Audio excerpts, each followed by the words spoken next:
அஸ்ஸலாமு அலைக்கும். Hi everyone, welcome to Mamta's delight. இன்றைக்கி நம்ம மம்தாஸ் டிலைட் சேனலில் ஈஸியான முட்டை கொத்து பரோட்டா எப்படி செய்கிறதுன்ட்டு பார்க்கலாம் வாங்க.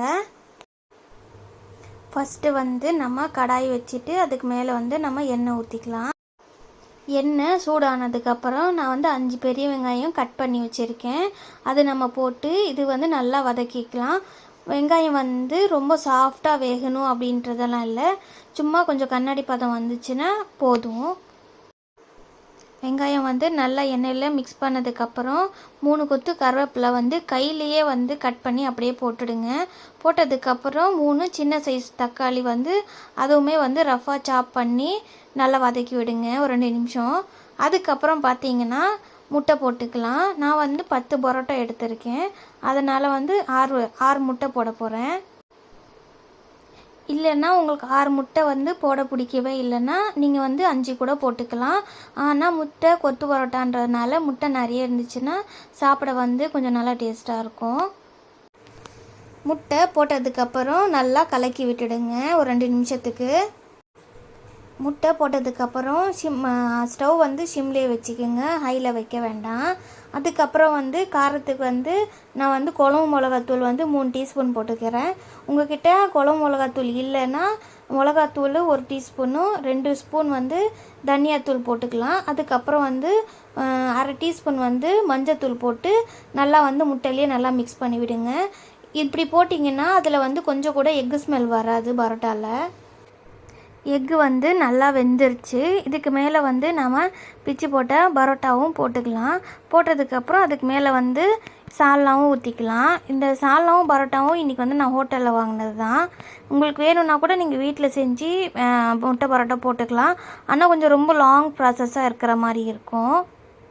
இந்த சால்னாவோட எம்டி சால்னாவோட லிங்க் கீழே டிஸ்கிரிப்ஷனில் கொடுக்குறேன். வேணுன்றவங்க வீட்டில் ட்ரை பண்ணி பாருங்கள், ரொம்ப நல்லாயிருக்கும். அப்புறம் இந்த பரோட்டாக்கு மேலே சால்னா போட்டதுக்கப்புறம் இது இந்த மாதிரி நல்லா மிக்ஸ் பண்ணி விடுங்க. இப்போ கரண்டியில் நல்லா மிக்ஸ் பண்ணதுக்கப்புறம் பார்த்தீங்கன்னா பரோட்டா இப்போ நல்லா ஊறி இருக்கும். அதில் நல்லா ஒரு ஷார்ப் எட்ஜஸாக இருக்கிற கிளாஸ் எடுத்துக்கோங்க, பெரிய கிளாஸு. அதை எடுத்துகிட்டு இந்த மாதிரி நல்லா கொத்தி விடுங்க. கிளாஸ் கொத்தி விடும்போது ஸ்ட்ரைட்டாக வச்சு கொத்தாதீங்க, கொஞ்சம் சைடாக சாய வச்சு கொத்தி விட்டிங்கன்னா நம்ம மேலெல்லாம் தெரிக்காது. இதே மாதிரி கொத்துறதை 2 நிமிஷம் நல்லா கொத்தி விடுங்க. இது நீங்கள் சால்னா போட்ட உடனே ஸ்டவ் ஷிம்மில் தான் வச்சுருக்கணும்.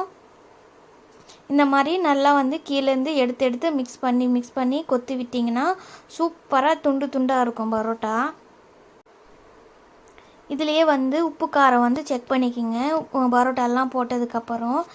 காரமும் உப்பும் கம்மியாக இருந்துச்சுன்னா நீங்கள் எக்ஸஸாக போட்டுக்கலாம். நான் சால்னாலே நிறைய காரம் இருந்ததுனால நான் எக்ஸஸாக போடலை. நல்லா கொத்தி விட்டதுக்கப்புறம் 5 நிமிஷம் ஷிம்லேயே மூடி வச்சுருங்க. நல்லா பரோட்டா நல்லா சாஃப்டாகவே இருக்கும். அவ்வளோதான், நம்ம ஈஸியாக வீட்டிலே மொட்டை பரோட்டா செஞ்சாச்சு. ரொம்ப டேஸ்ட்டாக இருக்கும். இது நல்லா சூடாக சாப்பிட்டிங்கன்னா வாழை இலையில் வச்சு அவ்வளோ டேஸ்ட்டாக இருக்கும். இதுக்கு மேலே மிளகுத்தூளும் கொத்தமல்லி போட்டு நம்ம இறக்கி வச்சிட வேண்டியதான். அவ்வளோதான். நீங்களும் வீட்டில் ட்ரை பண்ணி பாருங்கள். ட்ரை பண்ணி பார்த்துட்டு எப்படி இருந்துச்சுன்னு மறக்காமல் கமெண்ட்ஸ் பண்ணுங்கள். உங்கள் ஃப்ரெண்ட்ஸ் அண்ட் ஃபேமிலிக்கும் ஷேர் பண்ணுங்கள். மம்தாஸ் டிலைட்டை மறக்காமல் லைக் பண்ணுங்கள். தேங்க்யூ ஃபார் வாட்சிங்.